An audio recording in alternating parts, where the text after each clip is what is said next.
तो दोस्तों आज हम फिर से आपके लिए लेकर आए हैं देश दुनिया की तमाम ताजा बड़ी खबरें। सबसे पहली बड़ी खबर में आपको बताएंगे दोस्तों कि गाजा पट्टी में जिन हवाई जहाजों से फिलिस्तीनियों पर बम बरसा रहा था इजराइल, उन्हीं जहाजों पर ईरान ने करवा दिया हमला। इजराइल के 10 जहाज हुए तबाह। दूसरी तरफ फिलिस्तीनियों की मदद के लिए यूएन में प्रस्ताव हुआ पारित। इजराइल को लगा बड़ा झटका।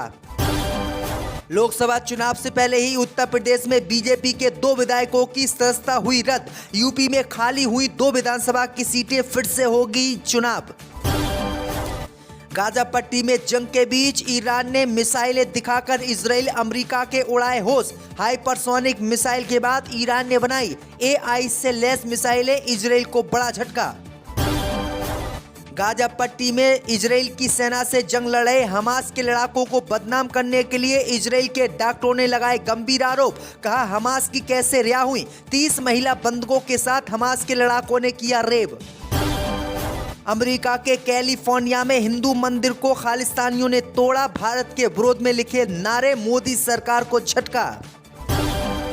प्रधानमंत्री मोदी ने बीजेपी पदाधिकारियों को दिया जीत का मंत्र। कहा 4 जातियों को ध्यान में रखकर करे काम, लोगों तक पहुंचाएं सरकार की योजना, बाकी सब नहीं देते हमको वोट। तो दोस्तों सभी खबरों को आपको एक एक कर बताने वाले हैं। वीडियो को लाइक कर चैनल को सब्सक्राइब कर दें। इसी बीच पर तो दोस्तों अगली खबर की ओर। तो गाजा पट्टी में इजराइल के जहाजों पर ईरान ने करवाया हमला। फिलिस्तीनियों की मदद के लिए संयुक्त राष्ट्र में प्रस्ताव पारित। इजराइल के लिए बड़ा झटका।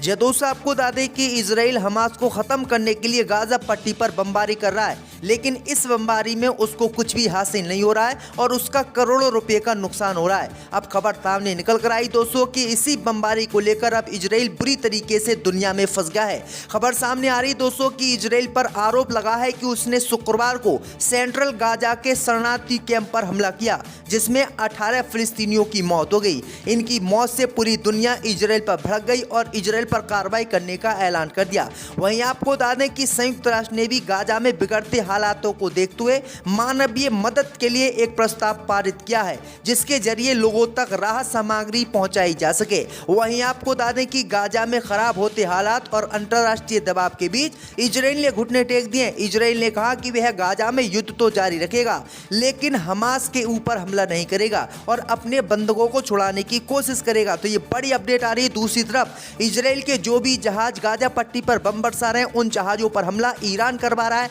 और कई इजराइल के जहाजों को अब तक ईरान ने मरवा दिया है। तो ये बड़ा झटका इजराइल को गाजा पट्टी की जंग में लगा है। तो दोस्तों अगली खबर की ओर। तो इजराइल के डॉक्टरों ने हमास पर लगाया आरोप। कहा हमास की कैसे रिहा हुई। 30 महिला बंधकों के साथ हमास के लड़ाकों ने किया रेप। दोस्तों आपको बता दें कि हमास और इजराइल के बीच गाजा पट्टी में जंग जारी है।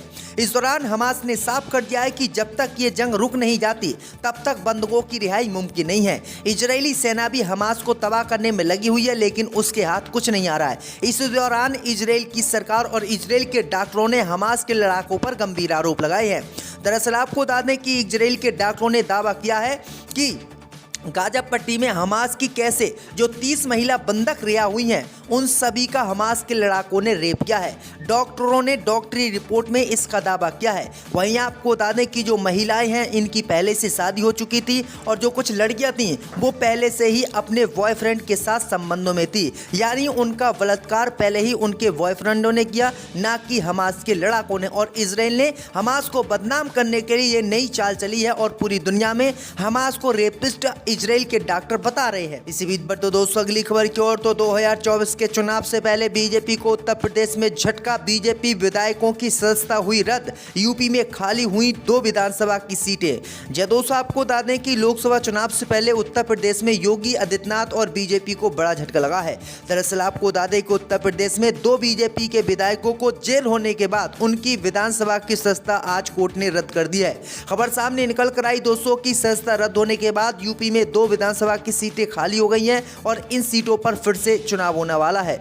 दरअसल आपको बता दें कि पिछले दिनों नाबालिग से दुष्कर्म करने के मामले में सजा मिलने के बाद सोनभद्र के दुद्दी विधानसभा सीट से बीजेपी के विधायक रहे रामदुलार गौंड की विधानसभा रद्द कर दी गई। इसके बाद ये सीट खाली हो गई और लखनऊ पूर्व की सीट भी इस समय खाली है, क्योंकि बीजेपी विधायक आशुतोष टंडन का निधन हो गया था, जिसके बाद ये सीट भी तभी से खाली पड़ी है और इन दोनों ही सीटों पर जल्दी चुनाव कराया जाएगा। इसी बीच पर तो दोस्तों अगली खबर की ओर। तो गाजा पट्टी में जंग के बीच हाइपरसोनिक मिसाइल के बाद ईरान ने बनाई AI से लैस मिसाइलें, अमेरिका इजराइल के उड़े होश। जब दोस्तों आपको बता दें कि गाजा पट्टी में हमास की मदद कर रहा है ईरान ने अब ऐसी मिसाइलें बना दी हैं जिसे देखकर अमेरिका इजराइल के होश उड़ गए हैं। खबर सामने निकल कर आई दोस्तों कि हाइपरसोनिक मिसाइलों को तैयार करने के बाद ईरान ने घोषणा की है कि उसने नौसैनिक युद्धपोत और मिसाइलें अब आर्टिफिशियल इंटेलिजेंस यानी AI सक्षम बनाई हैं।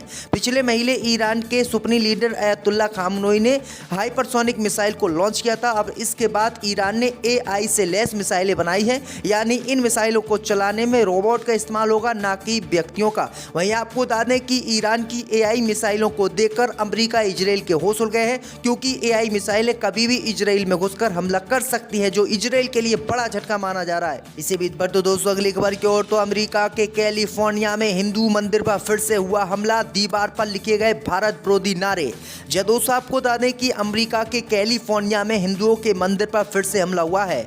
अमेरिका के कैलिफोर्निया में हिंदू मंदिर की दीवार तोड़ दी गई है और खालिस्तानियों ने भारत विरोधी नारे लिखे हैं और खालिस्तान के समर्थन में भी नारे लिखे गए हैं। वहीं आपको बता दें कि इससे पहले कनाडा में भी कई बार ऐसी ही घटना सामने आई थी। कनाडा में भी खालिस्तानी सिखों ने हिंदुओं के मंदिरों पर हमला बोला और भारत के विरोध में नारे लिखे। तो ये बड़ी अपडेट आई दोस्तों कि अब ये मामला अमेरिका तक पहुंच गया है और अमेरिका में भी हिंदुओं के मंदिरों पर यह हमला किया गया है। इसी बीच पर तो दोस्तों अगली खबर की ओर, तो प्रधानमंत्री मोदी ने बीजेपी पदाधिकारियों को दिया जीत का मंत्र, कहा 4 जातियों को ध्यान में रखकर करे काम, लोगों तक पहुंचाए सरकार की योजनाएं। जय दोस्तों आपको बता दें कि भारतीय जनता पार्टी ने अगले साल 2024 में होने वाले लोकसभा चुनाव को लेकर कमर कस ली है।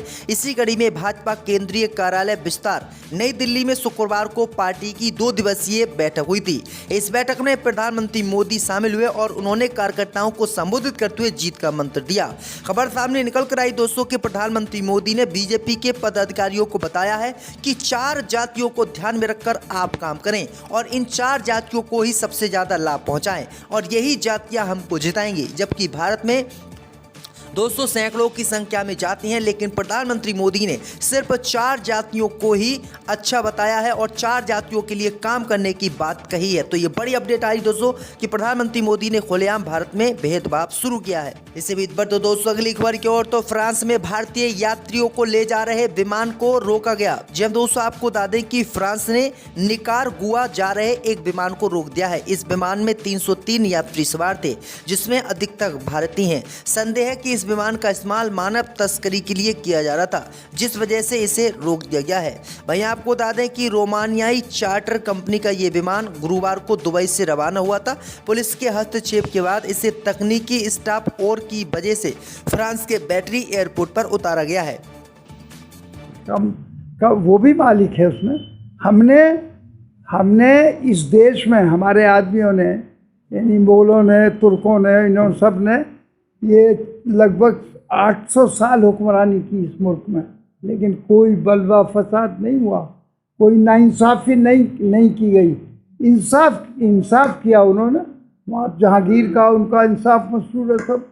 कांग्रेस पार्टी ने आजम खान साहब को लेकर एक बयान दिया था अभी हाल ही में।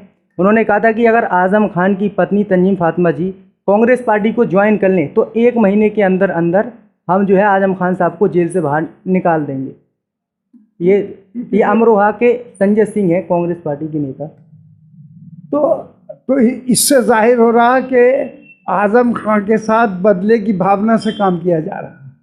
इन अल्फाज से, या ये जो ऑफ़र आया है, इसका मतलब तो ये है कि इस वक्त जानबूझकर इंटेंशनली या और प्रैक्टिकली ये उनके साथ जो कुछ किया जा रहा है जानबूझकर किया जा रहा है।